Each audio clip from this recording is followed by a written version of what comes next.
Thank you so much for attending today. Too often in Harrisburg and in Washington, D.C., legislation is introduced that pits one party against another. It puts advocacy groups on opposite sides of the aisle against one another. And it divides rather than unifies. Well, today, in Harrisburg, we're introducing legislation that supports people, and you'll hear from those people today, that are sick and tired of municipal electric companies and the way that they are operating and being taken advantage of. Some of these folks behind me have made the trip from over 100 miles away. They've made a trip in order to show a commitment to fairness and equality in the way that their electric rates are handled. This is good common sense legislation. This is legislation that will stop the excessive burden that municipal electric companies are putting on their consumers. While not all supporting groups have been able to make the long trip today, I'm proud to announce today people from all sides of the aisle, from a variety of different places, are coming to support this legislation. In fact, this legislation will be introduced not just from myself, but also from State Representative Pam Snyder, a Democrat. This is, once again, Republicans and Democrats coming together for the right thing. In addition to that, AARP has shown their support for this. The Pennsylvania Utility Project has shown their support. Pennsylvania Manufacturers Association, Americans for Prosperity, the SEIU, as well as 78 other members of the Pennsylvania State House of Representatives have co-sponsored this bill. Additionally, the Butler County Authority has also been supportive of this legislation.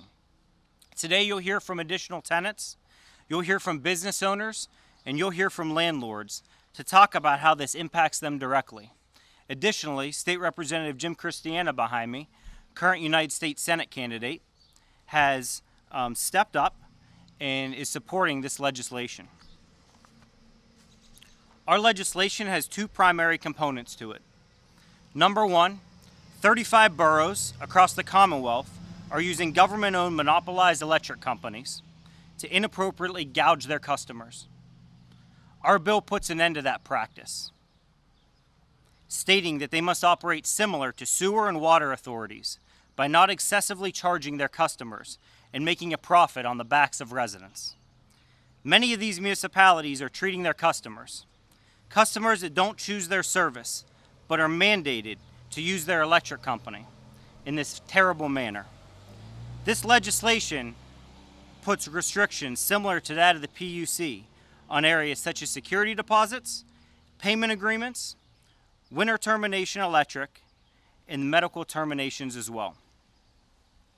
Most importantly, today is about protecting people like my friend and resident, Karen Boyle. Karen, this is Karen, and Karen invited us to her home today. Karen is the mother to a disabled child, Nathaniel. We thank you so much for having us at your home. You're welcome. We appreciate it.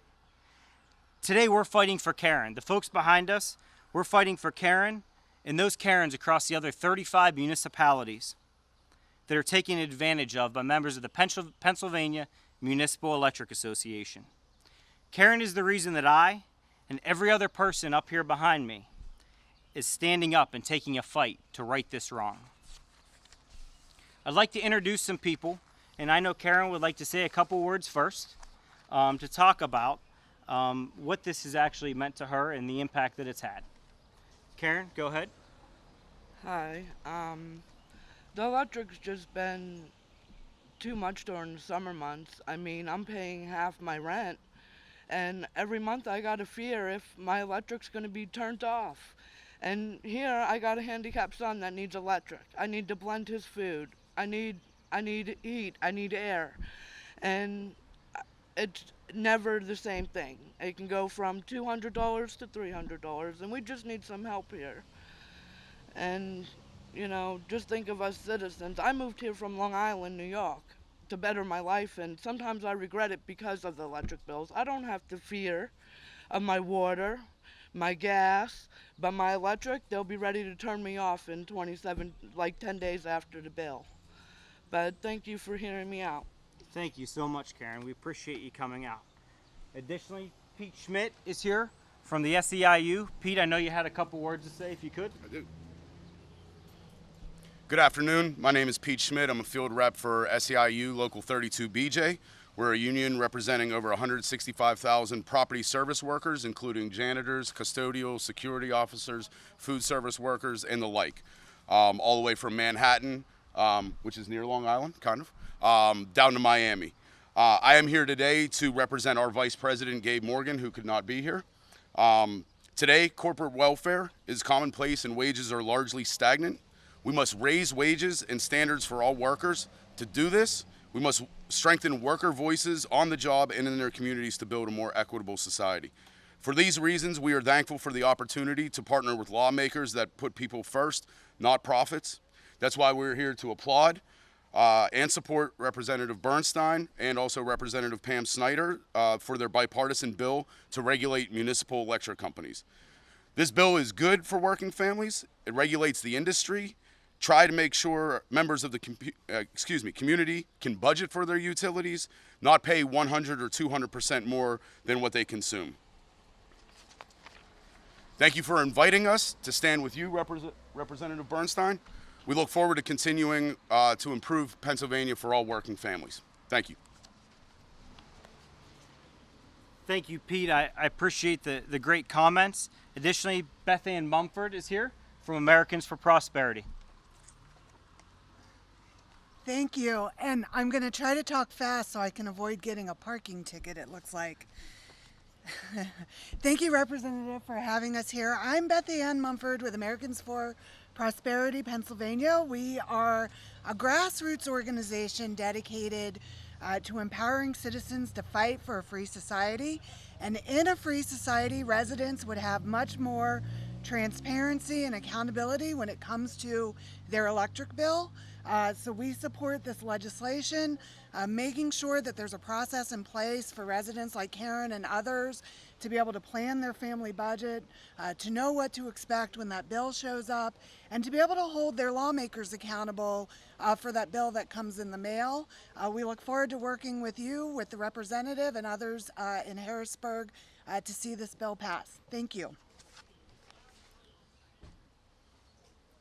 Thank you so much for your words, and this is just further proves that this is great common sense legislation. Additionally, we have Rochelle Spagnolo, who's here from Consignment Connections, who owns a store in downtown Ellwood City, who wanted to talk about a couple words about how this negatively impacts our business.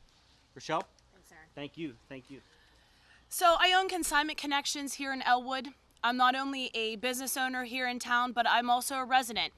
And I support Representative Aaron Bernstine on so many levels, as well as this legislation, mainly because as a business owner, again, and as well as a resident, it is so difficult to budget from month to month, not knowing what your bill is going to be. It could be one thing one month and triple the next month. And so there's not a consistency. It makes it very difficult to budget.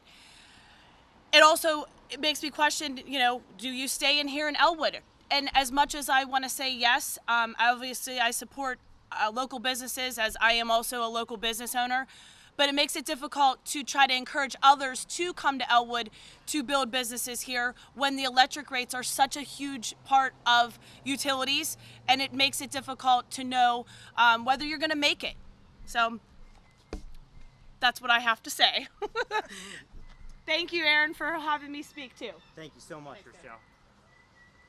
I appreciate it. Additionally, in addition to these businesses that have been harmed, we also have landlords that have had significant issues with this electric issue. Brian Bush is a landlord who owns multiple properties here in Ellwood City, and Brian wants to say a couple words. Thank you, Aaron Bernstein. Hi, my name is Brian Bush. I own many different properties in the Ellwood City area, and I'd like to thank Aaron Bernstein once again for standing up for us. Many times I've asked Jerry Gibbons to stand up for me or everybody else and fight for this electric. The problem is with the municipal electric, there is no regulation or the cost. The cost of electric just goes up every month.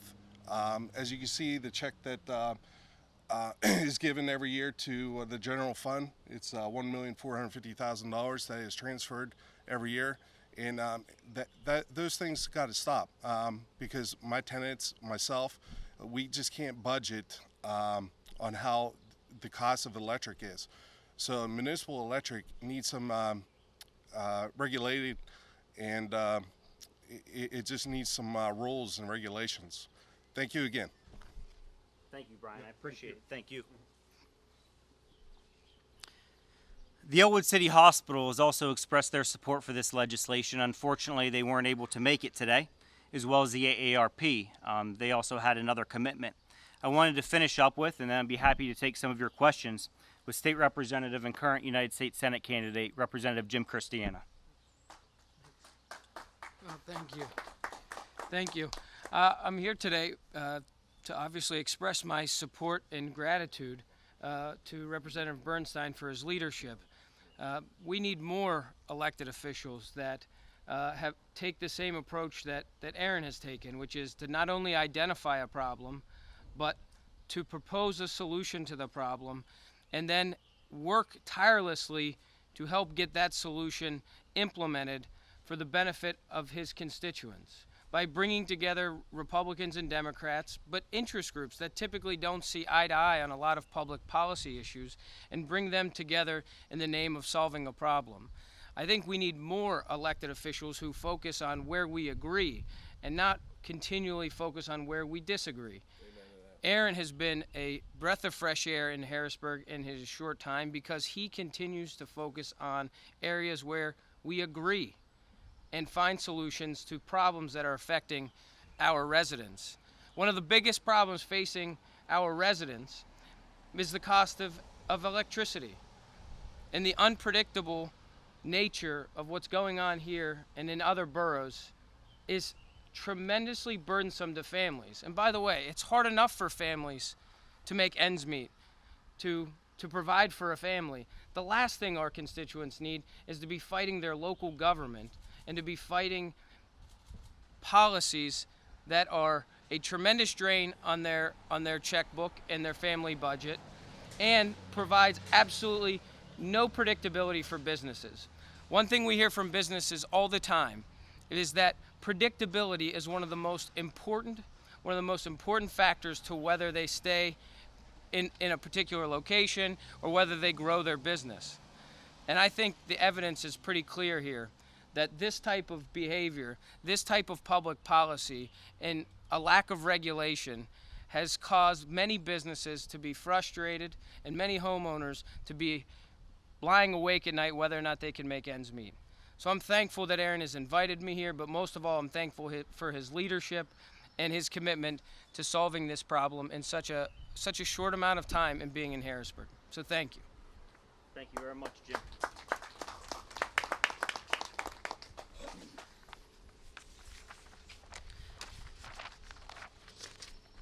So today, you've heard from a bipartisan group of advocates standing shoulder to shoulder, standing up for residents like Karen, standing up for the oppression that municipal electric companies are causing across the entire Commonwealth. You saw groups, just as Representative Christiana said, that are traditionally on the right of issues. And just think about this today. You saw Americans for Prosperity, the Koch brothers, standing next to SEIU. That means this is great common sense legislation, and this is really what this is all about.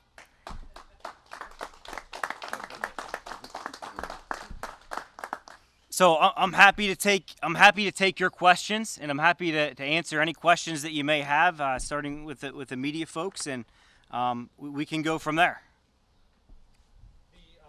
You're saying the regulation would prohibit the electric transfer, correct?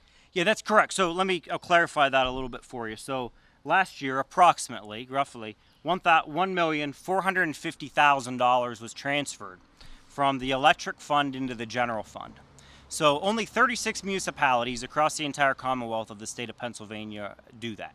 So it's basically a loophole that was found, and then they found this, and then they use that as a scam on the system to take money and transfer that over to the general fund. That's correct. Now, getting away from Ellwood City for a minute. Yeah. New Wilmington Borough. Yeah. They have the same situation where, and in their their largest property owner and their largest Sure. employer is a nonprofit, Right. Westminster College.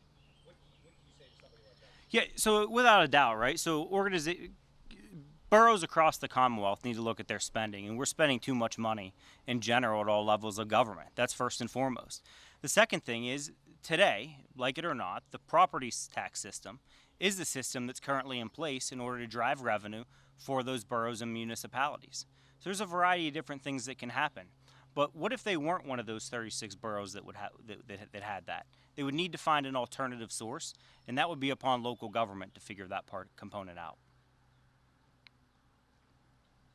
Yes, ma'am. So I don't quite understand. This figure was this money was transferred into each municipality's general fund.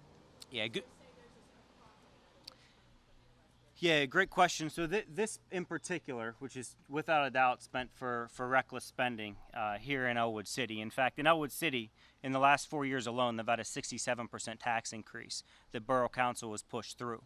But in addition to that, they've also transferred this $1.45 million from the electric fund directly over into the general fund to use for regular everyday purposes. Just in Ellwood City. That's correct. This particular example is just in Ellwood City.